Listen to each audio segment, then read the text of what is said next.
Tata workers union परिसर में विपक्षी खेमा द्वारा मेडिकल एक्सटेंशन समेत अन्य मांगों को लेकर एक दिवसीय धरना सह उपवास रखा गया। टाटा वर्कर्स यूनियन के पूर्व उपाध्यक्ष एम भास्कर राव के नेतृत्व में यूनियन के विपक्षी खेमे के सदस्यों ने यूनियन परिसर में एक दिवसीय धरना सह उपवास किया।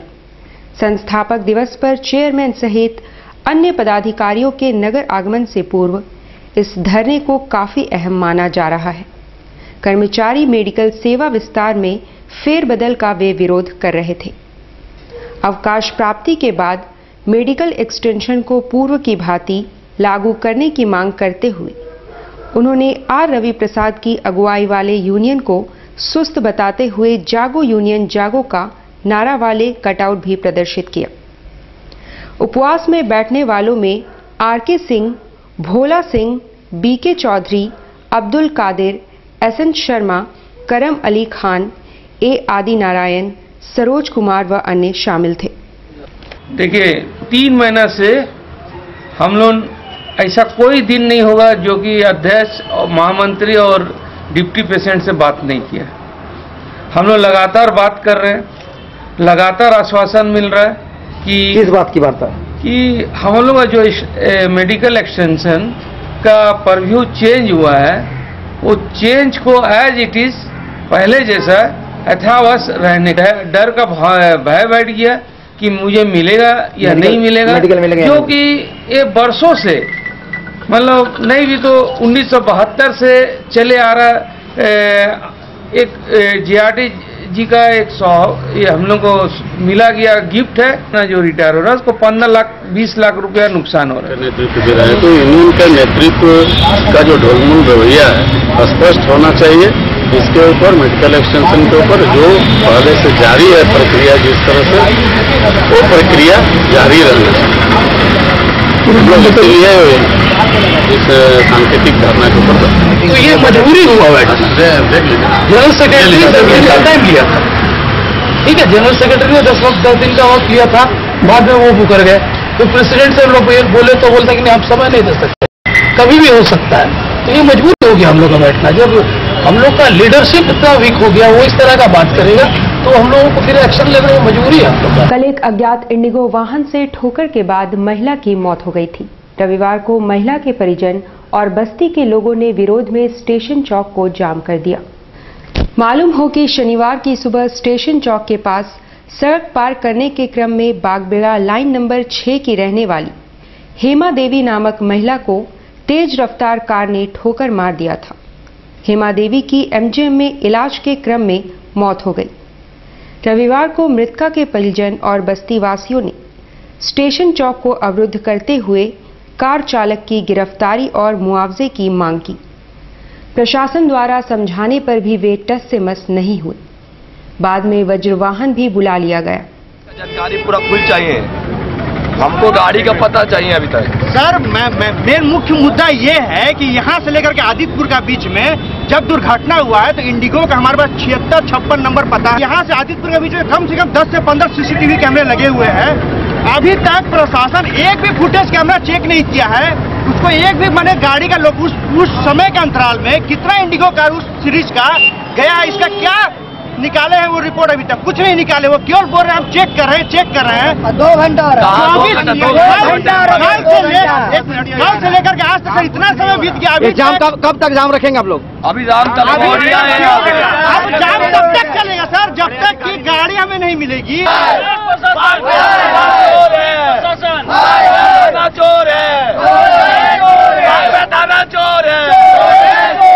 एसडीओ और सीओ को बाद में खुद वहां पहुंचना पड़ा।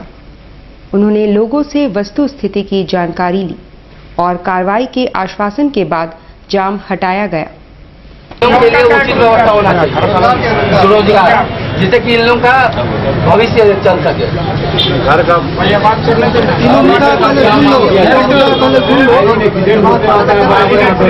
मांग है 10 लाख रुपया, वो मिलना चाहिए।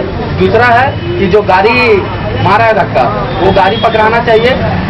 और तीसरा मांग है कि इन लोगों के लिए कुछ उचित व्यवस्था होना चाहिए, जिससे कि इन लोगों का आगे का जीवन चल सके।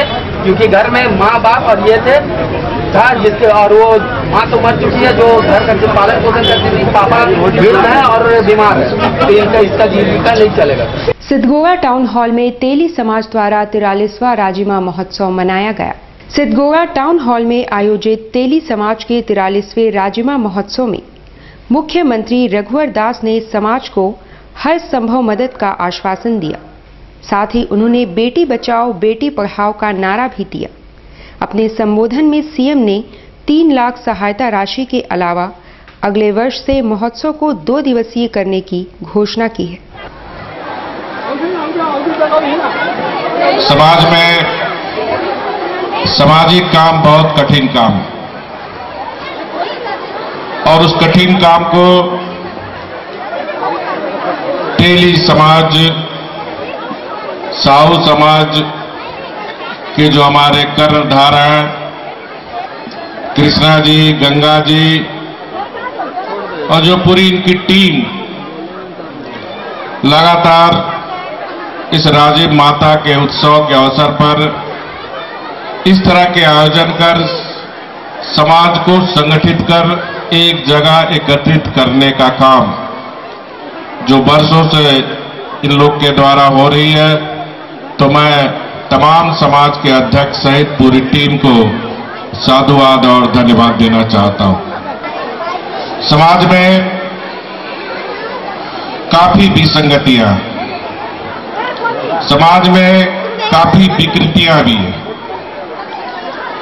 और ये समाज का दायित्व होता है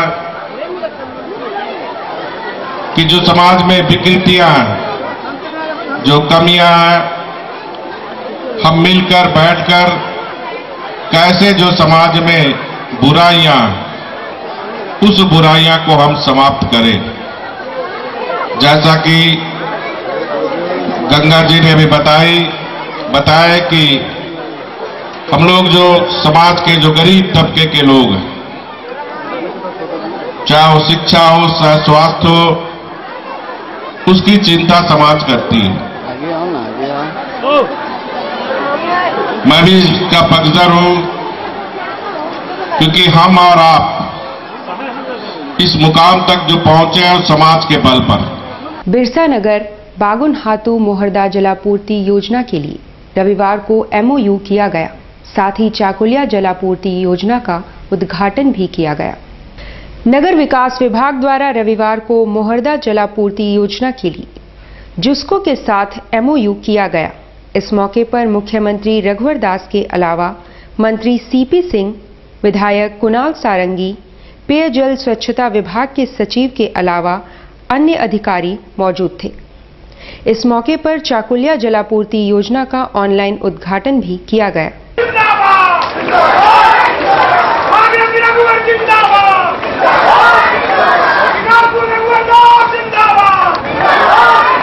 पूर्व में 2 तरह की व्यवस्था, एक टाटा कंपनी का क्षेत्र और एक गैर कंपनी क्षेत्र, और मैंने प्रण लिया था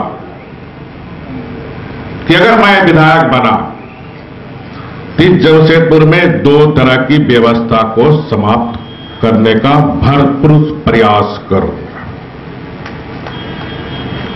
और मुझे खुशी है कि आज जो आप बस्ती विकास बैनर के तहत भारतीय जनता पार्टी या हमारी जमशेदपुर की जनता ने लगातार इस संघर्ष में जो आपने साथ दिया, उसी के कारण ये कामयाबी आज आपको मिल गई। उधर झारखंड विकास मोर्चा के केंद्रीय सचिव अभय सिंह ने कहा कि इन जलापूर्ति योजना JVM की देन है। वे संवाददाता सम्मेलन को संबोधित कर रहे थे। मोहरदा जलापूर्ति योजना को आज जिस प्रकार जुस्को को हैंड ओवर किया गया, यह झारखंड विकास मोर्चा के वर्षों के आंदोलन की आज ऐतिहासिक जीत है। यह साबित हो गया कि झारखंड विकास मोर्चा प्रारंभ से मोहरदा जलापूर्ति योजना को जुस्को के द्वारा पानी वहां पर दिया जाए, इसके लिए वकालत करती थी, आंदोलन करती थी। कई मसाल जुलूस हम लोगों ने निकाल करके सरकार को चिताया था, जिसका नतीजा यह हुआ कि आखिर सरकार को बिरसा नगर बागुनहातू में जुस्को के द्वारा पानी सप्लाई हो, इस पर मुहर लगाना पड़ा। लेकिन सबसे बड़ी बात यह है कि आज जिस प्रकार 60 करोड़ के लागत में बिरसा नगर जलापूर्ति योजना सफल नहीं हो पाया, यह अपने आप में एक महाघोटाला है।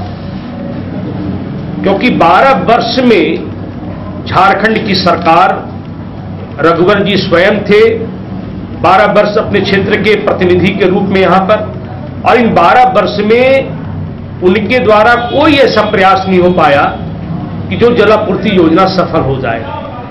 आज यह साबित हो गया कि सरकारी तंत्र विफल है, पीएचडी विभाग विफल है, कार्यपालक अभियंता विफल है, उनके विभाग के सारे कर्मचारी विफल हैं, और विवश होकर के जब सरकार को लगा कि हम पानी नहीं दे पाएंगे, तब यह योजना को जुस्को के अधीन दे दिया गया। घरेलू महिलाओं को आत्मनिर्भर बनाने और परिवार में आर्थिक मदद के लिए मस्ती घर घर पाठशाला नामक माइक्रो प्ले स्कूल की लॉन्चिंग की गई है। घर घर पाठशाला एक माइक्रो प्ले स्कूल है जिसे घरेलू महिलाएं बिना घर से बाहर निकले अपने घर पर ही खोल सकती हैं। वैसी महिलाओं के लिए है जो पढ़ी लिखी हैं, कुछ करना चाहती हैं, पर घरेलू व्यस्तता के चलते कर नहीं पा रही हैं। वे घर पर ही पाठशाला खोलकर न सिर्फ ज्ञान का प्रकाश बांट सकती है, बल्कि अपनी आय भी निकाल सकती है। स्कूल के एक वेबसाइट को मृत्युंजय भट्टाचार्य ने लॉन्च किया है। देखिए, ये हमारा जो प्रोग्राम है इसका नाम है पाठशाला, मस्ती घर घर में पाठशाला। तो ये एक माइक्रो प्ले स्कूल का कॉन्सेप्ट है जिसमें हमने एक किक स्टार्ट प्रोग्राम स्टार्ट किया है वुमेन एंटरप्रेन्योरशिप को बूस्ट करने के लिए। जनरली ये होता है कि हमारे घर में बहुत सारे औरतें होती है जो उनको कुछ करना होता है लेकिन कुछ कर नहीं पाते हैं, जस्ट बिकॉज ऑफ फैमिली का बहुत सारे रिस्पॉन्सिबिलिटीज होती है, घर से बाहर नहीं जा सकते। तो हमने ये प्रोग्राम डिजाइन किया है जिसमें कि ये अपने ही घर में एक छोटा सा माइक्रो प्ले स्कूल खोल सकते हैं, और इसमें वो उनको बाहर जाने की जरूरत नहीं है, वो अपने ही घर के सेफ कस्टडी में वो माइक्रो प्ले स्कूल चला सकते हैं। और इसमें कोई फ्रेंचाइजी मॉडल ये नहीं है कि हमारा मस्ती ब्रांड के साथ ही वो एसोसिएट रहे। ये एक किक स्टार्ट प्रोग्राम है, ये बस उनको स्टार्ट कर लेना है, उसके बाद वो अपना ही ब्रांड से इसको आगे बढ़ा सकते हैं। उसमें और भी कुछ एडिशन कर सकते हैं, जैसे कि और भी वोकेशनल कोर्सेज हो गया या फिर और भी हॉबी कोर्सेज हो गया। सबर जाति के एक युवक को प्रशासन द्वारा एमजीएम अस्पताल में भर्ती कराया गया है। उसे पैर में बुरी तरह इन्फेक्शन हो गया है। सबर जाति को लुप्तप्राय श्रेणी में रखा गया है और सरकार की इस जाति पर विशेष नजर होती है। उनके रहन सहन, खान पान पर प्रशासन नजर रखता है। इसी क्रम में घाटशिला थाना क्षेत्र के सुदूर गांव से सबर युवक को एसडीओ की पहल पर एमजीएम अस्पताल में भर्ती कराया गया है। युवक काफी दिनों से पांव में इन्फेक्शन के चलते चल फिर नहीं पा रहा था।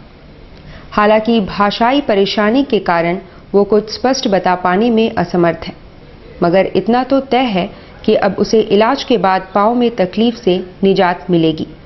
पूर्वी सिंहभूम जिला मारवाड़ी सम्मेलन की प्रमंडलीय बैठक में फिजूल खर्ची पर रोक समेत कई महत्वपूर्ण निर्णय लिए गए।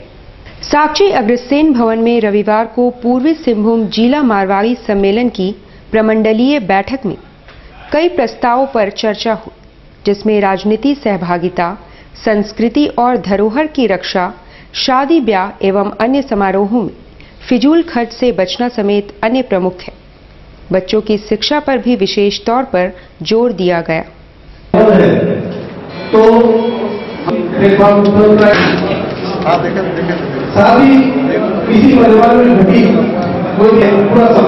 जिला मारवाड़ी सम्मेलन की प्रमंडलीय बैठक चल रही है।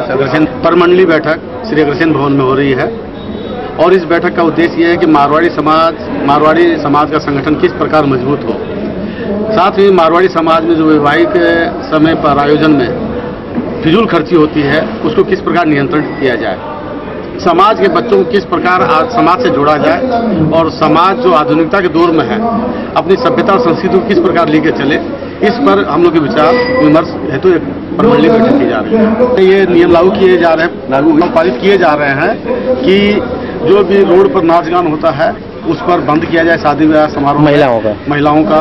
दूसरी बात ये कि जो मरणोपरांत जो खर्च होते हैं बेशुमार, वो खर्च जो है सीमित किए जाए, परिवार के लोग या उनके रिश्तेदार ही उस खर्च में शामिल हो, बाकी समाज उनको सहयोग करे।